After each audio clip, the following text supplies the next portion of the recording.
Là, je dis respect, hein.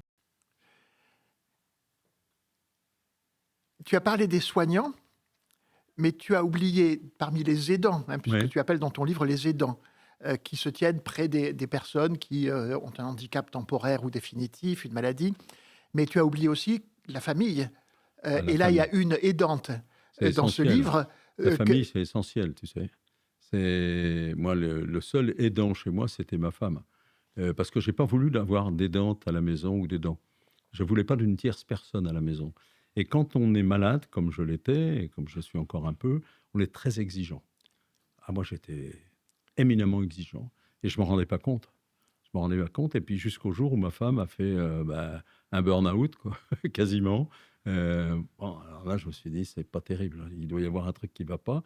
Et puis bon, elle s'est un peu soignée, mais j'ai pas pris quelqu'un pour autant. Et j'ai découvert quel était l'état de ma femme, l'état de stress, en lisant le bouquin parce que je lui ai demandé d'écrire un chapitre. Là, je dis respect, hein.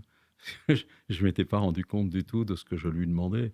Toute la journée, je lui demandais des trucs. Mais même maintenant, si je mets ma chemise, je peux pas mettre ma chemise ni l'ouvrir, je sais pas mettre mes boutons. Je sais pas, alors là, je mets des chaussures comme ça, mais des chaussures avec des lacets, je les prends pas, j'arrive pas à enlever les lacets. Il y a des tas de choses comme ça qu'on ne sait pas faire et ma femme a fait alors moi, je dis, il y a plein de gens qui m'ont aidé, il y a ma femme, puis il y a mes enfants et mes petits-enfants.